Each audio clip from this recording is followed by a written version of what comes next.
Igitabo Abakurambere n'Abahanuzi, igice cya 61. Sawuli anyaga ubwami.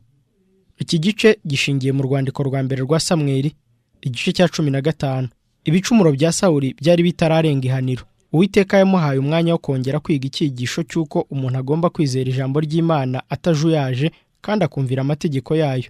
Igihe umuhanuzi yamutangarizaga i Gilugali, Sawuli yatekereje yuko arenganye, maze atanga impamvu zo kwiregura ifuti rye. Samweli yakundaga Sawuli nk'umwana we, ariko Sawuli yangaga ko Samweli amucyaha, maze bigatuma ahora yirinda kubonana nawe. Ariko Uwiteka yohereza umugaragu we ngo azanire Sawuli ubutumwa buvuga ngo, nibutse iby'Abamaleki bagiriye Abisirayeli ubwo babatangiraga mu nzira bava mu Egiputa. None genda urwanye Abamaleki, ubarimburane rwose n'ibyo bafite byose, ntuzabababarire. Ahubwo uzica abagabo n'abagore n'abana b'impinja n'abonka, inka n'intama, ingamiya n'indogobe.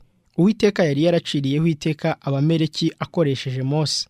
Amateka y'ubugizi bwa nabi bwabo bagiriye Abisirayeli yanditswe mu bitabo hakoreshejwe itegeko ngo uzakureho rwose kwibukwa kw'Abamaleki, ngo bibagirane mu bo munsi y'ijuru bose, ntuzabyibagirwe.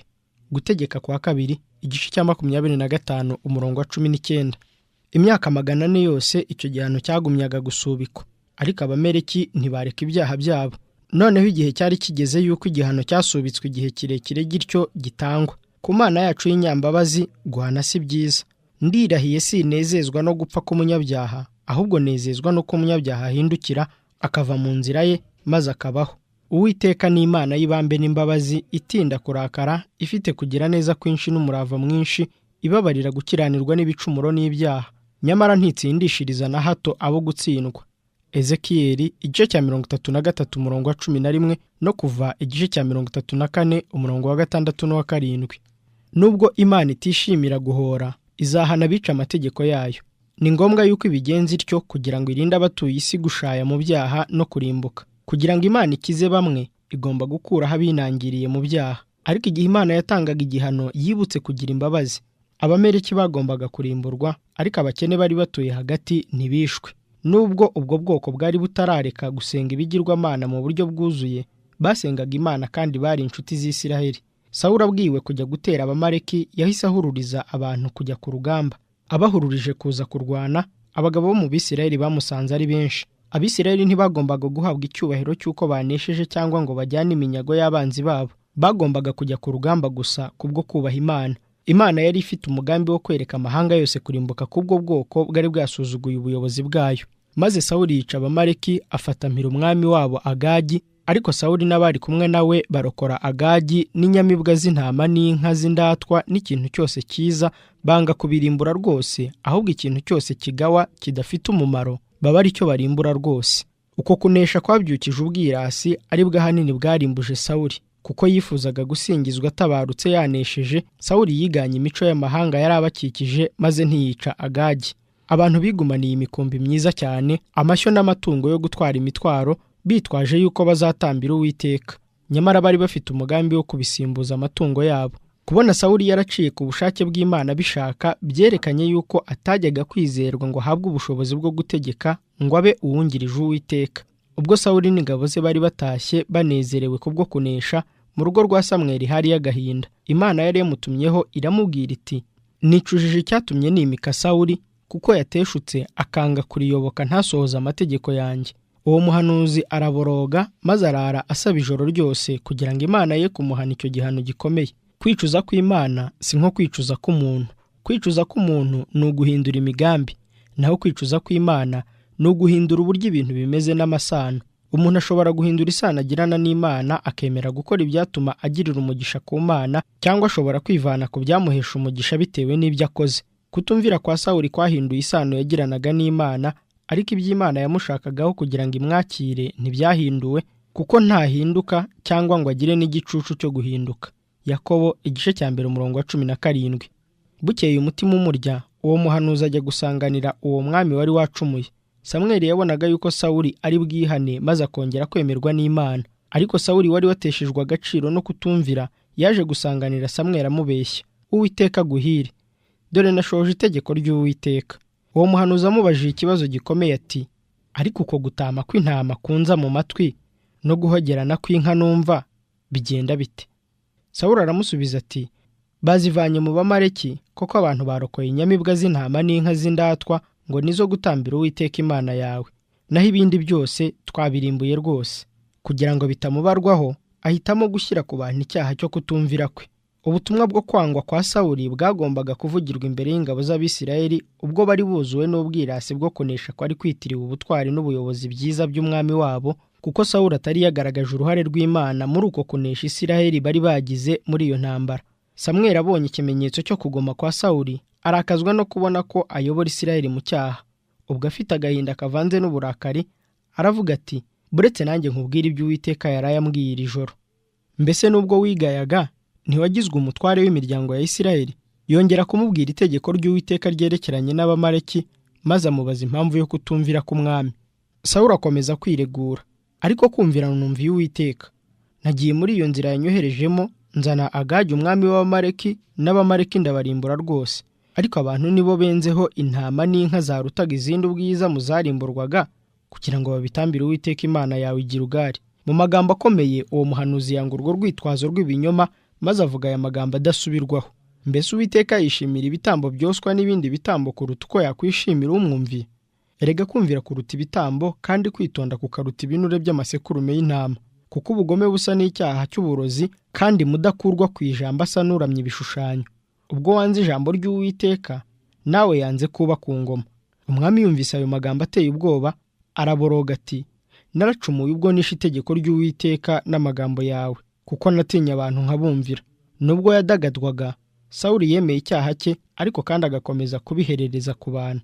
Si ukubabazwa n'icyaha, ahubwo n'ubwoba bwo kugihanirwa bwatumye umwami wa Isirayeli yinginga Samweli ati, noneho ndakwinginze mbabarira icyaha cyanjye, kandi uhindukirane nanjye kugira ngo nsenge Uwiteka. Iyo Sawuli yihana by'ukuri, yajyaga kwihana icyo cyaha ku mugaragaro. Ariko icyo yari arangamiye cyane ni ukugumana ubutegetsi bwe, kandi abantu bagakomeza kumuyoboka.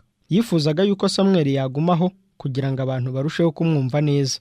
Uwo muhanuzi aramusubiza ati, sindi busubirane iyo nawe, ko wanze ijambo ry'Uwiteka, nawe yanze kuba umwami w'Isirayeli. Samweli ahagurutse ngo agende, uwo mwami agira ubwoba, afata umwenda we ngo amugarure, hanyuma umucikira mu ntoki.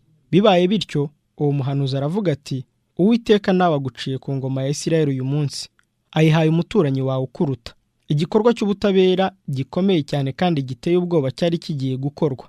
Samweli ategeka yuko umwami w'abamaleki bamumuzanira. Agagi wari uriho urubanza kandi utagiraga imbabazi, yitaba uwo muhanuzi ashinjagira yibwira yuko atagipfuye. Samweli aravuga ati, nk'uko inkota yawe yahinduraga abagore imfusha, niko na nyoko azaba imfusha mu bandi bagore. Nuko Samweli atemagurira Agagi imbere y'Uwiteka. Ibyo birangiye, Samweli asubira i Rama.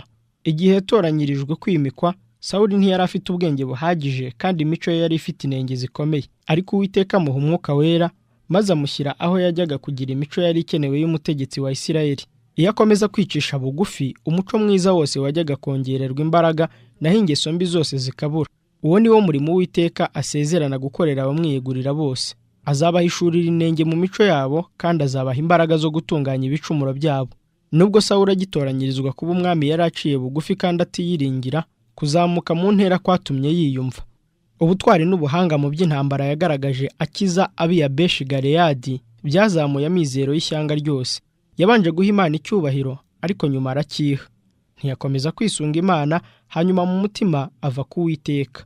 Uko niko icyaha cyo kwihandagaza i Gilugali cyateguriwe inzira. Uko kwiyemera mu buhumyi niko kwatumye atumvira ibyo Samweli amuhana. Iyo agira ubushake bwo kwihana igicumuro cye, izo ngorane yagize zajyaga kumubera umurinzi w'ahazaza. Kandi iyo Uwiteka aba yaritandukanyije rwose na Sawuli, ntaba yarongeye kuvuganira nawe mu muhanuzi we, amuha umurimo wo gukora kugira ngo atunganye ibicumuro byo mu gihe cyashize. Sawuli akomeza kwiregura mu mafuti, yishyira hejuru, yanze uburyo bwonyine Imana yajyaga gukoresha kumukiza kamere ye. Umuhango w'idini wakorewe i Gilugali wari unyuranyije n'itegeko ry'Imana, wamujyanye kure y'ubufasha Imana yajyaga kwemera kumuha. Uwiteka ntiyanejejwe nuko Sawuli atamwumviye muri byose ubwo yateraga abamaleki. Nta mudendezi Imana yahaye abantu wo kugira ngo bave mu byo ishaka. Kumvira kuruta ibitambo. Gutamba ibitambo nta kamaro byari bifite, nta kwihangana, kwizera n'umutima wumvira. Sawuli avuze yuko ari butambe ku byo Imana yari yagennye kurimburwa, kwabaye gusuzugura amategeko y'Imana ku mugaragaro. Uwo muhango wari kuba igitutsi ku Mana. Nyamara benshi bakora nk'ibyo. hari ubwo banga kwizera no kumvira bimwe mu by'Imana ishaka kandi bakagira imihango y'idini batura Imana. Uwiteka ntashobora kuyakira iyo bakomeje kwica rimwe mu mategeko ye nkana. Ubugome busa n'icyaha cy'uburozi, kandi kudakurwa ku ijambo bisa n'icyaha cyo kuramya ibishushanyo. Abihaye kurwanya ubutegetsi bw'Imana bamaze kwifatanya n'umuhakanyi mukuru. Azatuma ibintu byose bigira ishusho itari iy'ukuri.